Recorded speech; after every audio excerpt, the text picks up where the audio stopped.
দরজায় কড়া নাড়ছে champions trophy. চলতি বিপিএল শেষ করে টাইগাররা প্রস্তুতি শুরু করবে মিনি বিশ্বকাপের। কিন্তু আসন্ন টুর্নামেন্টের আগে টাইগার শিবিরে দেখা দিচ্ছে দুর্যোগের ঘনঘটা। কেননা সিনিয়ররা যে কেউই নেই ছন্দে, আর এই ছন্দহীনতা যে টিম ম্যানেজমেন্টের কপালে চিন্তার ভাঁজ ফেলেছে সেটি বলতে বাধা নেই কোনো।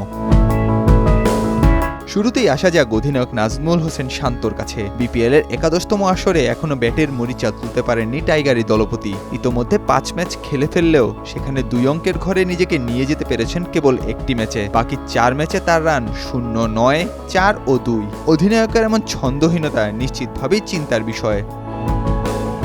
অভিজ্ঞ ব্যাটার মুশফিকও যে ভালো অবস্থানে রয়েছেন সেটি জোর দিয়ে বলার উপায় নেই। ৮ ম্যাচের ভেতর কেবল ৫ ম্যাচ ব্যাটিংয়ের সুযোগ পেয়েছেন তিনি, আর এই ৫ ম্যাচে ২০ রান পার করার ইনিংস কেবল তার একটি। সর্বমোট এখন পর্যন্ত তার ব্যাট থেকে এসেছে ৭৮ রান।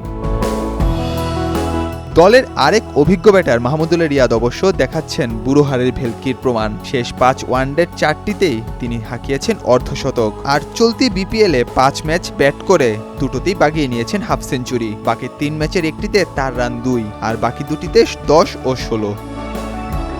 চ্যাম্পিয়ন্স ট্রফির স্কোয়াডে জায়গা করে নিয়েছেন সৌম্য সরকার। চলতি বিপিএলে ইনজুরির কারণে এখনও ১ ম্যাচ খেলতে না পারলেও সৌম্যের শেষ ৫ ওয়ানডের পরিসংখ্যান চোখে পড়ার মতো নয়। ওয়েস্ট ইন্ডিজের বিপক্ষে ৭৩ রানের একটি ইনিংস ছাড়া তাক লাগানো ইনিংস তার নেই আর একটিও।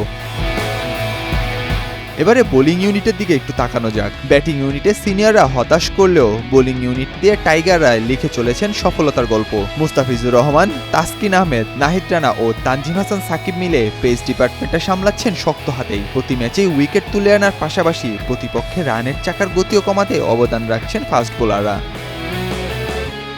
তবে স্পিন ডিপার্টমেন্টে পারফরমেন্স বিবেচনায় তাদের পেছনে রাখারও অবকাশ নেই। টাইগার স্পিনারদের শেষ ৫ ম্যাচের পরিসংখ্যান বিবেচনায় রিশাদ হোসেন কিছুটা খরুচে হলেও মেহেদী হাসান মিরাজ ও নাসুম আহমেদ সেটি ঘুচিয়ে দিয়েছেন বেশ সহজেই।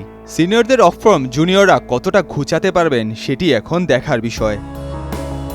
নাহিয়ান আরিফিন, নয়া দিগন্ত।